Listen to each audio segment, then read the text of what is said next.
It is a common temptation to start world building by drafting intricate magic systems, charting epic wars, and writing deep character lore long before ever drawing a single coastline. But when you construct societies in a vacuum and arbitrarily force them onto a blank canvas later, the resulting setting feels disjointed and entirely hollow. Geopolitics serves as the rigid blueprint for a world, defining how physical boundaries and natural resources dictate the rules of human interaction. Spatial geography operates on a specific law. Everything is related to everything else, but near things are far more related than distant things. To master an immersive fantasy world, you have to surrender some of your creative control and let the geography generate the story. Look at the raw physical terrain. This is the bedrock, the absolute starting point for any population.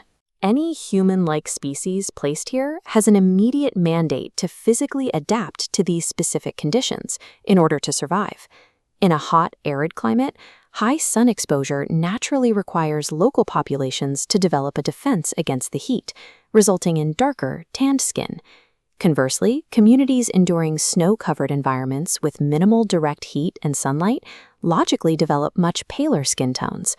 A character's physical appearance is a biological receipt of their environmental exposure. Once the biological foundations are set, societal customs and belief systems build directly on top of that exact same terrain layer. A society enduring blistering, sun-drenched days will naturally center their theology around a sun deity. Mystical traditions operate the same way. A population's magic system might rely entirely on harnessing power from massive predators lurking in their local, fast-moving rivers. Likewise, technological and medicinal mastery, such as advanced herbalism, logically stems from communities isolated deep within dense, resource-rich forests. These customs and beliefs function as a society's operational manual for navigating and exploiting their immediate geography. Eventually, isolated cultures grow, expanding outward until their perimeters finally collide and establish a contact zone. Touching borders force an immediate interaction. These lands will either find ways to share overlapping resources or find themselves locked in competition for them. But regardless of their diplomatic status, these immediate neighbors will inevitably share foundational origins, physical traits, and underlying customs. Compare that adjacent relationship to societies separated by vast mountain ranges or oceans.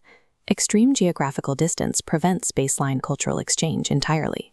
This complete lack of familiarity breeds natural curiosity, deep suspicion, and ultimately the prejudice required to fuel long-distance conflicts. The physical gap between two territories serves as a reliable indicator of their diplomatic tension, as distance dictates the likelihood of understanding or mistrust. Watch how these cartographic layers compound. First, environmental bedrock drops into place, followed by biological population nodes, cultural customs, and finally topped by shifting political boundaries. Stacking these elements creates a strict chain of cause and effect, providing the unseen hand guiding narrative decisions. When an alliance shatters or a prejudice ignites into war in your story, the geographical locations themselves provide the explicit justification for those events. Do not draw maps to fit your stories. Derive your plots entirely from the map. In the next video, we will consider some final tips that can prepare you for your first fantasy map.